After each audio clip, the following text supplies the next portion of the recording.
كتاب مبين صدق الله مولانا العظيم وبلغنا رسوله النبي الكريم الأمين المكين الرؤوف الرحيم إن الله وملائكته يصلون على النبي يا أيها الذين آمنوا صلوا عليه وسلموا تسلیما۔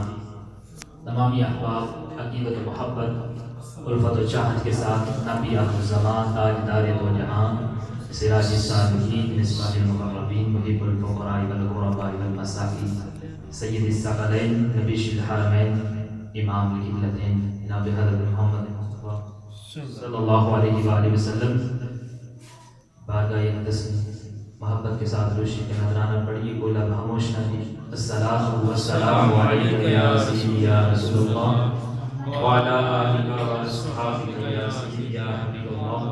الصلاۃ والسلام علیک یا سیدی یا نور اللہ وعلی آلک و اصحابک یا سیدی یا محمد رسول اللہ صلی اللہ علیہ وآلہ وسلم۔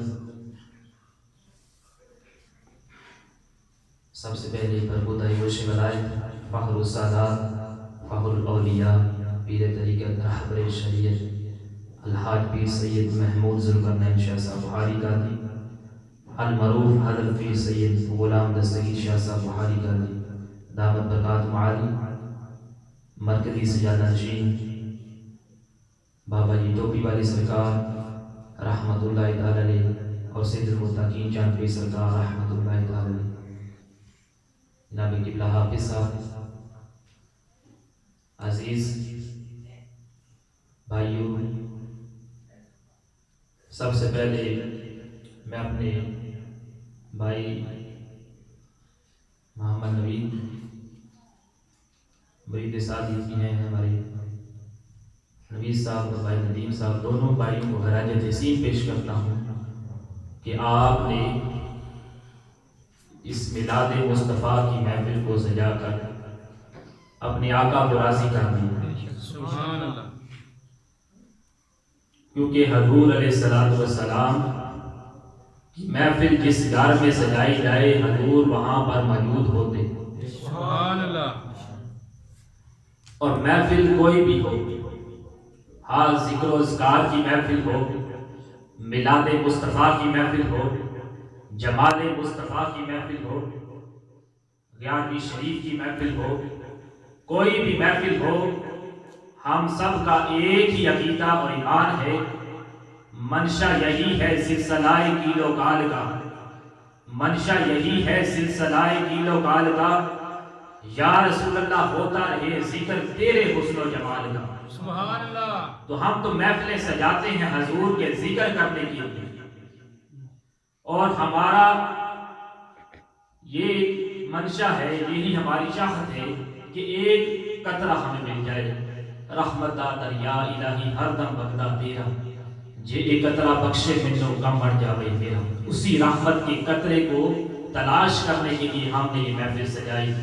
تو میں خراج تحسین پیش کرتا ہوں اپنے بھائی محمد نبی صاحب کو، محمد ندیم صاحب کو، اور دعا کرتا ہوں کہ اللہ تعالیٰ اس محفل پاک کی میلاد مصطفیٰ کے ربیع الاول شریف کے پاک مہینہ کے صدقہ سے، حضور کی آمد کے مہینے کے صدقے سے ان کے والد محترم جناب محمد شبیر صاحب کو اللہ تعالیٰ بارک و تعالیٰ جنت الفردوس میں اعلیٰ سے اعلیٰ مقام عطا فرمائے، اور قبر کے اندر حضور علیہ السلام کی رعایت نصیب فرمائے۔ حضرات محترم، آقا علیہ السلام کا میلاد منانا، یہ بتانا مقصود ہے۔ چھوٹی سی حدیث پہلے آپ کو بتاؤں، کیا صحابہ اکرام نے حضور کا میلاد منایا؟ صحیح مسلم کی حدیث مبارکہ، مسلم شریف میں جلیل القدر صحابی امیر معاویہ راوی مسجد نبوی کا ذکر ہے، حضور حجرہ رحمت میں بیٹھے ہوئے ہیں، باہر صحابہ اکرام مجلس سجائے بیٹھے ہوئے ہیں، تو حضور حجرہ رحمت سے نکلتے ہیں اور صحابہ اکرام کے پاس آتے ہیں، پوچھتے ہیں ما اجلاسکم، تو تمہارا یہاں جلوس سجانے کا، محفل سجانے کا، مجالس سجانے کا مقصد کیا؟ تو حضرات پھر صحابہ کرام کا خوبصورت جواب سنیے، فرماتے ہیں جلسنا نذکر اللہ ونحمدہ علی فاحدنا ومنا علینا بکا۔ حضور ہم تو یہ محفل آپ نے اس لیے سجائی ہے کہ ہم اللہ کی حمد و ثنا بیان کر رہے ہیں، اس کا ذکر و اذکار کر رہے ہیں کہ اس نے دین ہدایت کے لیے ہم میں سے آپ کو محفوظ فرمایا، اس لیے ہم آپ کا ذکر کر رہے ہیں، اس لیے محفل سجائی ہے۔ سبحان اللہ۔ جب یہ جواب سنا تو اپنے صحابہ سے کہا، اے صحابہ اس جواب پر قسم دو کہ تو نے ایسا ہی کرنے کی یہ محفل سجائی ہے، قسم دو کہ تو محفل جو محفل آپ نے سجائی ہے اس ذکر و اذکار کر رہے تھے، اللہ کی حمد و ثنا بیان کر رہے تھے اور یہی کہہ رہے تھے کہ دین ہدایت کے لیے آپ کو مبعوث فرمایا، اس لیے ہم اللہ کا شکر ادا کر رہے ہیں۔ تو صحابہ نے پھر حضرات قسم اٹھائی، ہم قسم اٹھاتے ہیں کہ ہم ایسا ہی کر رہے تھے، ہم اللہ کی حمد و ثنا بیان کر رہے تھے کہ اس نے دین ہدایت کے لیے آپ کو ہم میں مبعوث فرمایا۔ حضور نے فرمایا میں نے تم سے یہ قسم اس لیے نہیں لی، یہ تہمت کی بات نہیں، نہ ہی مجھے میرے پاس جبریل آئے تھے، اتانی جبریل علیہ السلام، میرے پاس جبریل علیہ السلام آئے تھے اور انہوں نے مجھ سے کیا کہا، فَأَخْبَرَانِ أَنَّ اللَّهَ يَحَابِهُكُمُ الْمَلَائِكَةَ۔ حضور باہر تو آئیے، آ کر دیکھیے تو صحیح اللہ کیا کر رہا ہے، اللہ خوش ہو رہا ہے، ناز کر رہا ہے، فرشتوں میں ناز کر رہا ہے، فرشتوں آ کر دیکھو تو صحیح میرے صحابہ حضور کی محفل سجائے بیٹھے ہیں، آپ کے آنے کی خوشی میں میرا شکر ادا کر رہے ہیں، میرے دین ہدایت کے لیے میں نے حضور کو بھیجا، میرا شکر ادا کر رہے ہیں، میرے لیے ذکر و اذکار کی محفل سجائے بیٹھے ہیں۔ تو اللہ تعالیٰ فرشتوں میں ناز کر رہا تھا کہ میرے لیے میں نے ان کو نعمت عطا کی، تو اس نعمت کا کہ بدلے میرے بندے دیکھو آج بھی میرا شکر ادا کر رہے ہیں، حمد و ثنا بیان کر رہے ہیں۔ تو حضرات اس مسلم شریف کی حدیث مبارکہ سے یہ بات ثابت ہو گئی کہ صحابہ کرام نے بھی حضور کا میلاد منایا۔ اب میلاد منانا یہ اس کو کہتے ہیں انگلش میں سیلیبریشن، منانا یعنی کسی کی یاد منانا، یہ اسلام میں ہر لحاظ سے جائز ہے۔ سیلیبریٹ کرنا، سیلیبریشن منانا، یہ اسلام میں میلاد مصطفیٰ کرنا، چراغاں کرنا، اپنے گھروں کو سجانا، یہ ہر لحاظ سے جائز ہے۔ اس سے پہلے میں آپ کو سمجھا دوں، قرآن میں اللہ فرماتا ہے وَأَمَّا بِنِعْمَةِ رَبِّكَ فَحَدِّثْ، اپنے رب کی نعمتوں کا چرچا کر۔ اور بخاری شریف کی حدیث پاک میں آتا ہے وَمُحَمَّدٌ نِعْمَةُ اللَّهِ، محمد صلی اللہ علیہ وآلہ وسلم اللہ کی نعمت ہے۔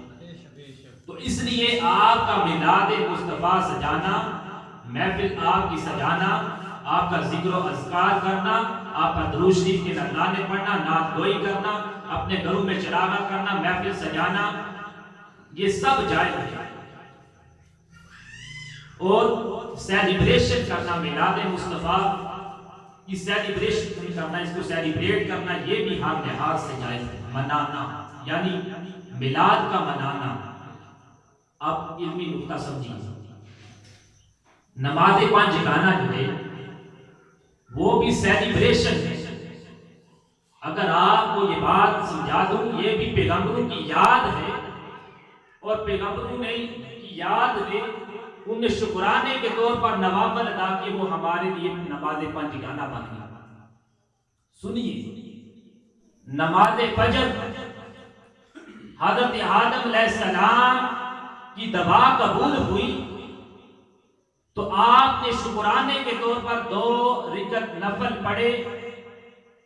وہ شکرانے کے نوافل امت محمدیہ کے لیے نماز فجر بن گئی۔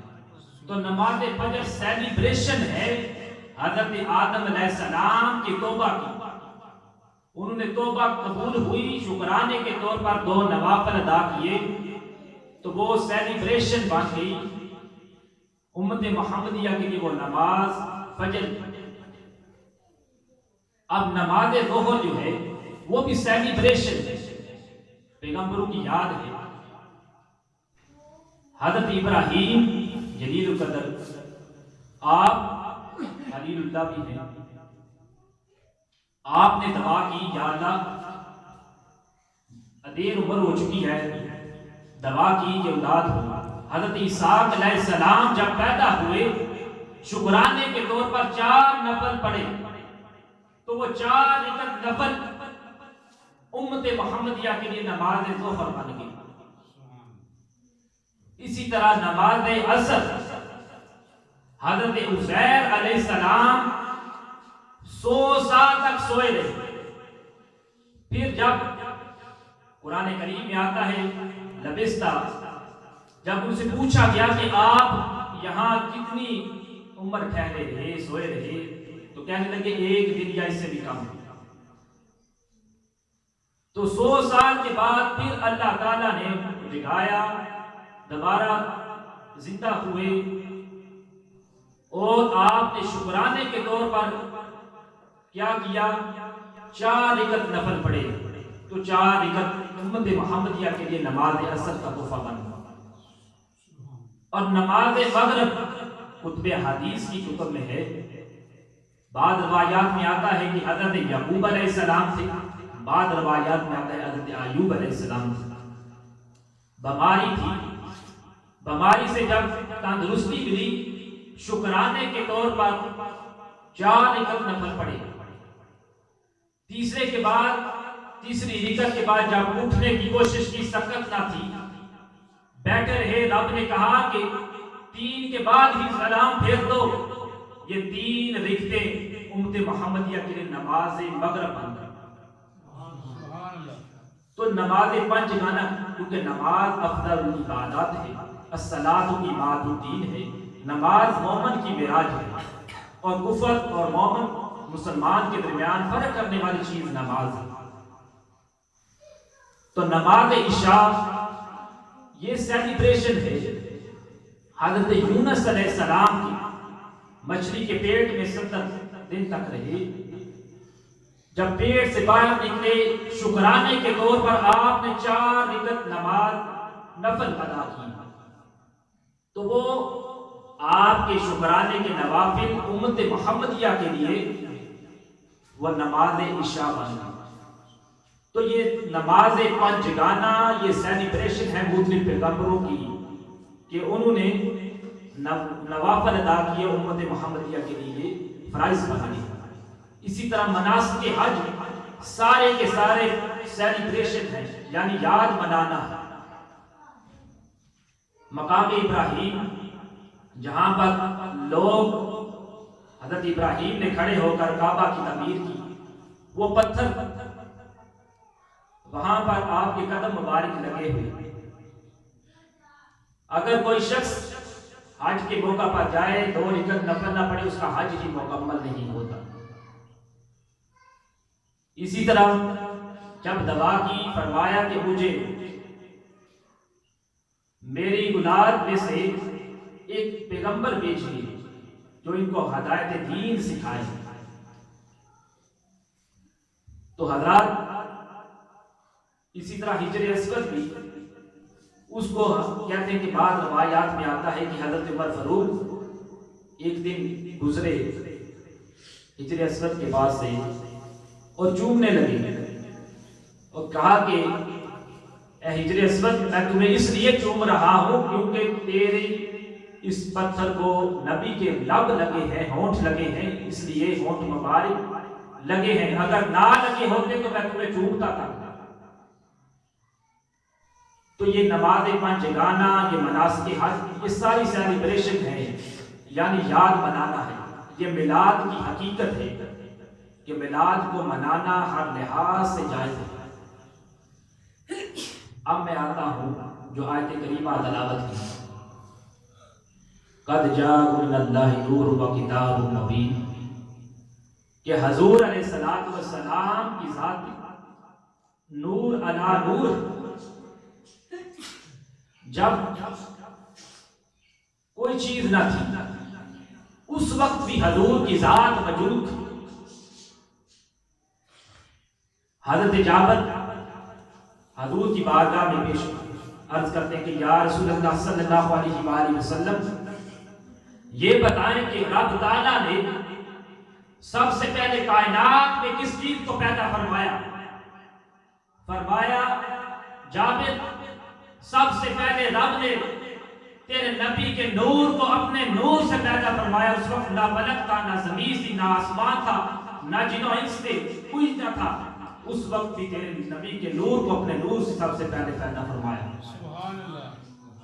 نہ فرشتہ تھا، نہ آدم تھا، نہ ظاہر تھا، خدا پہلے. نہ فرشتہ تھا، نہ آدم تھا، نہ ظاہر تھا، خدا پہلے. بنے سب سے پہلے محمد مصطفیٰ پہلے. تو حضور کی ذات اس وقت بھی موجود تھی.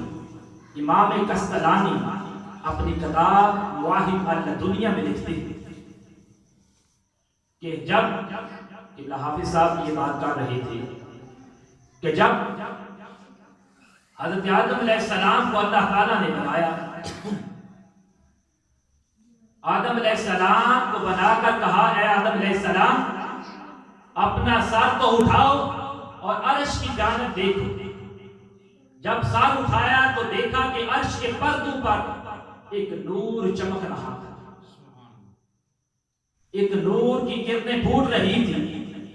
عرض کی کہ یا الہی یہ نور کیسا ہے؟ فرمایا یہ نور ایک نبی کے ہاتھ، ایک نبی کا ہے اور وہ تمہاری اولاد میں سے ہوگا اور آسمانوں پر اس کا نام احمد ہوگا، زمین پر اس کا نام محمد مصطفیٰ صلی اللہ علیہ وآلہ وسلم ہوگا. اگر اسے پیدا نہ کرتا تو اے آدم تجھے بھی پیدا نہ کرتا اور نہ آسمان ہوتا نہ زمین ہوتی. اور یہاں تک فرما دیا لولا کا لما اظہرت ربوبیہ. اے محبوب اگر تجھے پیدا نہ کرتا تو اپنا رب ہونا بھی ظاہر نہ کرتا، نہ شمس و قمر ہوتا، نہ بزرگ و صبر ہوتا، کوئی چیز نہ ہوتی اگر حضور آپ کو پیدا نہ کرتا. اسی طرح حضرات ایکم مثلی، آپ کے صحابہ نے آپ نے مثال ایام رکھنے شروع کر دیے. نہ دن کو کھاتے تھے نہ پیتے تھے. تو صحابہ کرام نے بھی کہا کہ ہم بھی ایسا کرتے ہیں. تو آپ نے دیکھا کہ صحابہ کرام کے جسم جو ہے ضعیف کمزور ہو رہی ہے، انہیں ایسا کرنے سے منع کر دیا. مشکوٰۃ شریف میں حدیث پاک آتی ہے، فرمایا ایکم مثلی ابیت یطعمنی ربی ویسقینی، کہ میں کون ہے تم میں سے میری مثل، تم میں سے کون ہے میری مثل؟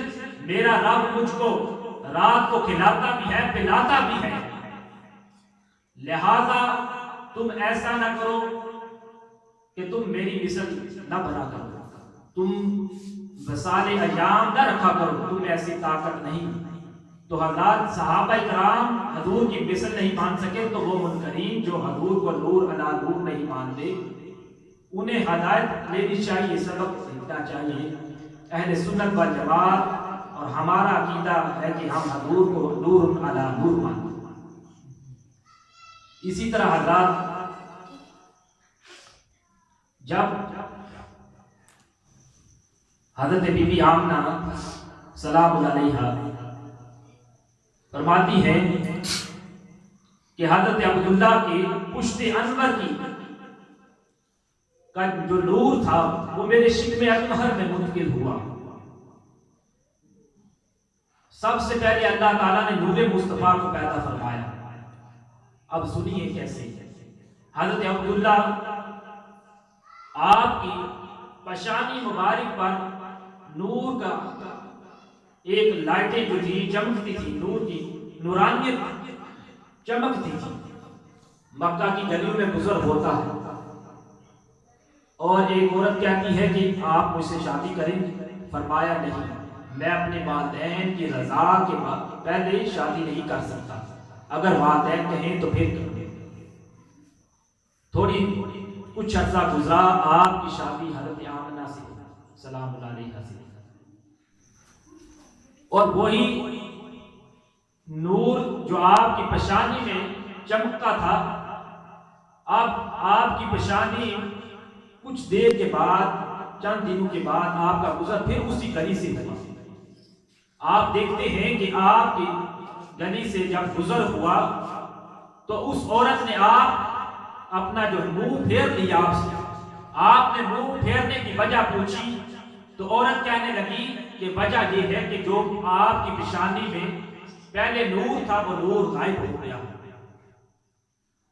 نور غائب ہو گیا ہے، اس لیے میں نے آپ سے اپنا منہ پھیر لیا۔ حضرات وہ نور حضرت عبداللہ آپ سے منتقل ہوتا ہوا حضرت آمنہ سلام اللہ علیہا کے شکم اطہر میں منتقل ہو گیا۔ فرماتی ہے کہ میرے پاس کئی عورتیں آئیں، ایک کا نام آسیہ، ایک کا مریم، میں حضرت عبدالمطلب طواف کعبہ کر رہے تھے، خارج منی نور، مجھ سے ایک نور پھوٹا، نور نکلا، اور میں نے شام کے محلات کو روشن ہوتے ہوئے دیکھ لیا۔ اسی طرح حضرات محترم آقا علیہ الصلوۃ والسلام کی ذات مبارکہ جب تشریف لے آئے، ہر طرف نور ہی نور ہو گیا، کیونکہ اس سے پہلے جہالت کا اندھیرا تھا، ہر طرف جو تھا ماں اور باپ، ماں کا کوئی مقام نہ تھا، بیٹی کا کوئی حیثیت نہ تھی، باپ جو تھا اپنی بیٹیوں کو اپنے ہاتھوں سے خود زندہ درگور کر دیتا تھا۔ حضور آئے تو لوگوں میں شعور پیدا ہوا، حضور آئے تو آپ نے جہالت کے اندھیرے چھٹ گئے، ہر طرف شعور ہی شعور پیدا ہو گیا، اویئرنیس پیدا ہو گئی۔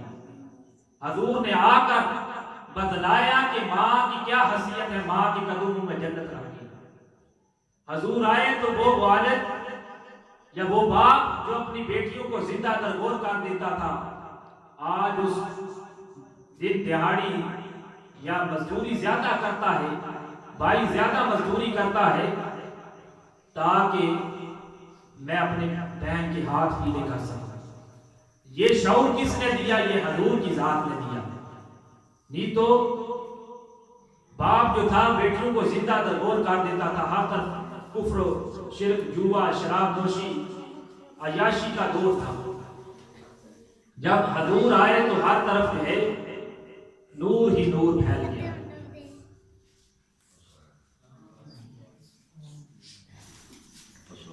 جی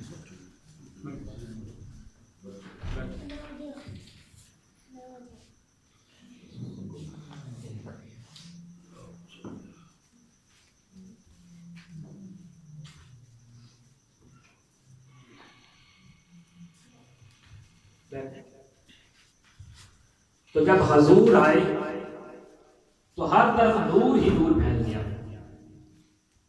اور پھر ساری دائیاں تھیں۔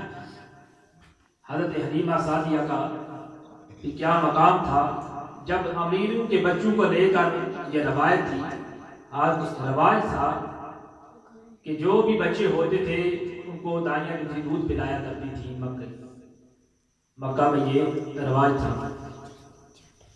تو آپ سبھی چھوڑ کر دائیاں امیری مالداروں کو لے کر گھور میں چلی گئی۔ حضرت حلیمہ سعدیہ کے باپ جاگ اٹھے، آپ کو اٹھایا، اور جب گھر لے گئی تو اونٹنی جو دودھ نہ دیتی تھی وہ دودھ دینے لگی، جس کے تھن خشک دودھ ہی دودھ ہو گیا، اور محلے کی عورتیں گھر آ گئی، اے حلیمہ تو اتنی میر ہو گئی ہے، اتنی مالدار ہو گئی ہے، آخر اس کی وجہ کیا ہے؟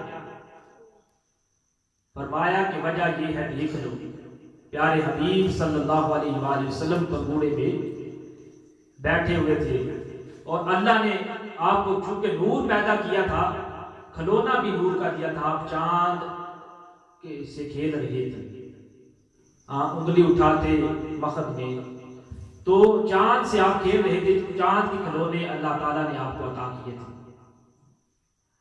تو اسی طرح حضرات یہ آپ خوش قسمت ہیں میرے بھائی نوید صاحب، ندیم صاحب، کہ اللہ تعالیٰ نے ان کو یہ میلاد کی محفل سجانے کی توفیق دان فرمائی، کیونکہ اگر کافر بھی ہو وہ بھی میلاد کی خوشی کرے، حضور کے آنے کی خوشی کرے، قبر میں اس کو بھی راحت پہنچتی ہے۔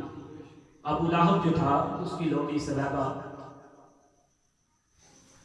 جب آپ کو خبر سنائی کہ تمہارا بھتیجا ہوا ہے، ابو لہب نے انگلی کے اشارے سے اس سلیبہ نامی لونڈی کو آزاد کر دیا۔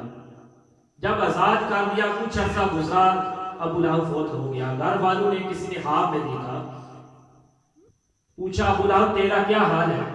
فرمایا کہ مجھے کوئی راحت و سکون میسر نہیں سوائے اس ایک کام کے جو میں نے کیا تھا حضور کی خوشی میں، آپ کی ولادت کی خوشی میں نے اس لونڈی کو آزاد کیا تھا، اور پیر کے دن کیا تھا، سوار کے دن کیا تھا، اور جس انگلی کے اشارے سے کیا تھا اس کو چوسنے سے اور ہر سوار کو میرے عذاب میں تخفیف ہو جاتی ہے، کمی ہو جاتی ہے۔ اور جو میلاد کی محفلیں سجاتے ہیں اپنے گھروں میں، حضرت حسن بصری فرماتے ہیں میرے پاس اگر احد پہاڑ جتنا سونا بھی ہوتا سارا کا سارا میں میلاد مصطفیٰ پر خرچ کر دیتا۔ اسی طرح حضرت جلال الدین سیوطی علیہ رحمہ آپ بھی فرماتے ہیں کہ جو شخص اپنے گھروں میں اپنے دوستوں کو بلاتا ہے، میلاد مصطفیٰ کی محفل سجاتا ہے، حضور کے آنے کی خوشی میں میلاد کی محفل سجاتا ہے، تو قیامت کے دن وہ شہداء، انبیاء، صالحین کے ساتھ ہوگا۔ تو میں دعا کرتا ہوں کہ اللہ تعالیٰ میرے بھائی نبی صاحب کو، بھائی ندیم صاحب کو اور زیادہ خوشیاں عطا فرمائے اور ان کی ہر مشکلیں پریشانی کو دور فرمائے۔ ان کے والد محترم بھائی انکل شبیر صاحب کو جنت الفردوس میں اعلیٰ سے اعلیٰ مقام عطا فرمائے۔ اور آخر میں چند اشعار کہوں گا۔ ناگہاں ساکن ہواؤں پر روانی آ گئی، ناگہاں ساکن ہواؤں پر روانی آ گئی، اور چمن کے پتے پتے پر جوانی آ گئی۔ ناگہاں ساکن ہواؤں پر روانی آ گئی، اور چمن کے پتے پتے پر جوانی آ گئی۔ آج ضلوع ازل نے صبح سے انگڑائی لی، آج ضلوع ازل نے صبح سے انگڑائی لی، اور مسکرا کر ایک کرن نے ہاتھوں میں شہنائی دی، اور مسکرا کر کرن نے ہاتھوں میں شہنائی دی، اور مخزن اسرار و قدرت کے امی پیدا ہوئے، مخزن و اسرار قدرت کے امی پیدا ہوئے، غل ہوا دنیا میں ختم المرسلین پیدا ہوئے۔ تو اللہ تعالیٰ سے دعا ہے اللہ تعالیٰ ہمیں آقا علیہ الصلوۃ والسلام کی